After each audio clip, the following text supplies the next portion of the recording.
आप सबको जय मसीह की। आज का हमारा अध्ययन धनी युवक और अनंत जीवन। जब वे वहाँ से निकलकर मार्ग में जा रहा था तो एक मनुष्य उसके पास दौड़ता हुआ आया और उसके आगे घुटने टेक कर उससे पूछा, हे उत्तम गुरु, अनंत जीवन का अधिकारी होने के लिए मैं क्या करूं? यीशु ने उससे कहा, तू मुझे उत्तम क्यों कहता है? कोई उत्तम नहीं, केवल एक, अर्थात परमेश्वर।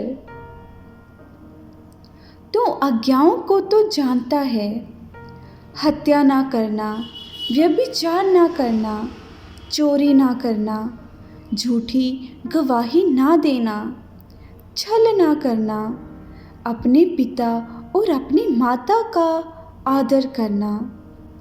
उसने उससे कहा, हे गुरु, इन सब को मैं लड़कपन से मानता आया हूँ। यीशु ने उस पर दृष्टि करके उससे प्रेम किया और उससे कहा, तुझ में एक बात की घटी है। जा, जो कुछ तेरा है उसे बेचकर कंगालों को दे और तुझे स्वर्ग में धन मिलेगा, और आकर मेरे पीछे हो ले। इस बात से उसके चेहरे पर उदासी छा गई और वे शोक करता हुआ चला गया, क्योंकि वे बहुत धनी था। यीशु ने चारों ओर देखकर अपने चेलों से कहा, धनवानों का परमेश्वर के राज्य में प्रवेश करना कैसा कठिन है। चेले उसकी बातों से अचंभित हुए। इस पर यीशु ने फिर उनसे कहा, हे बालकों, जो धन पर भरोसा रखते हैं उनके लिए परमेश्वर के राज्य में प्रवेश करना कैसा कठिन है। परमेश्वर के राज्य में धनवान के प्रवेश करने से ऊंट का सुई के नाके में से निकल जाना सहज है। वे बहुत ही चकित होकर आपस में कहने लगे, तो फिर किसका उद्धार हो सकता है? यीशु ने उनकी ओर देखकर कहा, मनुष्य से तो ये नहीं हो सकता, परंतु परमेश्वर से हो सकता है, क्योंकि परमेश्वर से सब कुछ हो सकता है। आमीन।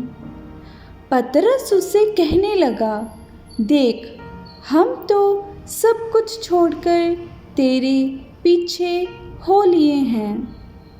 यीशु ने कहा, मैं तुमसे सच कहता हूँ कि ऐसा कोई नहीं जिसने मेरे और सुसमाचार के लिए घर या भाइयों या बहनों या माता या पिता या बाल बच्चों या खेतों को छोड़ दिया हो और अब इस समय 100 गुना ना पाए,